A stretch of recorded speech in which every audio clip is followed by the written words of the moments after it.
centralize the queen. But queen a6 is such a nice square. It hits that knight on c4, hits that a3 pawn, picks up that rook on the pawn on d6, a strong point. And with that, all the weaknesses for white here, the a3 pawn is about to fall. An extra pawn for Magnus, and this one looks like it's going to be a tough task. What Abhimanyu really wants is get that rook to b1, get that rook to b8, and try and create some counterplay. So Magnus takes it slow, first pushing out that knight from e5.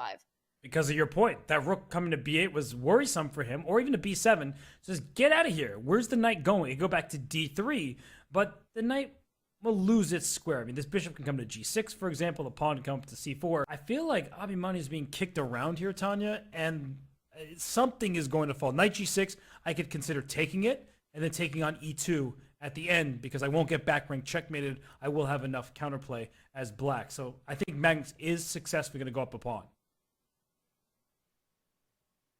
Yes, it's just going to be about which pawn he ends up picking up, and I think that depends on the move that Abhimanyu decides. He goes with that knight to f3, two very tempting options for Magnus. Pick up the a3 pawn immediately or start lining up pressure against the other weakness, the e2 pawn, with the move bishop b5, activating the bishop. But first he goes for queen a3, and I think white has got to play rook b1 here. You have to try to find your own counterplay.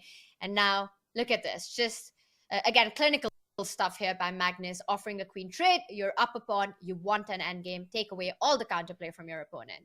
And very important is that the queen or a bishop on a4 protects the d1 square, because you may think, oh, rook a1 here, but rook d1 check would trade off the rooks, and then the a pawn will run up the board, and that's going to be a losing endgame for white. So he goes rook to b8 check. The king will escape. I would go to h7, just avoid any sort of checks over here, even though rook d7 is still available. And that's the power of a bishop, is it just defends all across the board, keeps everything defended, and rook here and bishop c6 comes to mind. Nice idea. And then you can always move your rook and start advancing down the pawn with the a pawn down the board. But I also like to move rook d7, and you keep your bishop coming to b5. You can take it slow. Look at the way, notice how the white knight has been cut off from the queen side. The d4 square isn't there, the d2 square isn't there. It's got a long way to go before it can join the defense on over to the other side of the board. Gives a check, falls back with the king.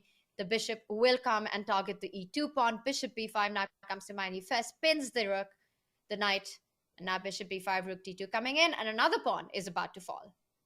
Just a one-sided game at this point from Magnus. And when Magnus is in his best shape, playing his best chess, this is what happens. And he puts c4. That is extreme. Whoa. Why would he do that? To defend the pawn, but that looks super committal. He could have easily gone for the e2 pawn, but instead blocks the bishop. But he knows what he's doing. This is Magnus Carlsen. This is an endgame. The Magnus touch. He knows the c3 pawn was going to fall. He does it. He's up 2 pawns. And Abhimanyu Mishra playing on 10 seconds. Down in the endgame. Can't pick up the e6 pawn. Rook e2 is a big threat on the board. Picking up that knight. Tries to bring the king into the game. But this is just over. g7, you can win it. Nobody cares about that. The c pawn will decide the game. Bishop a4 check. Oh, bishop a4 check loses the rook, so that's a bad idea. Pick up the pawn on h2 or give a check on c2. Yeah, it goes c2. If you take it, we swap everything off, and that's a winning endgame with bishop e2 at the end, winning f3. And the knight's trapped over here, so that's another issue to add to the many. But I didn't actually look at the clock for a while, and Abhimanyu's down to his final seconds, which is why Magnus was playing quickly. And for Abhimanyu, if he had a defense, he wasn't going to find it. So Magnus Carlsen moves to 4-5. Wow. And that was a nice win with the black pieces, picking up all of white's pawns.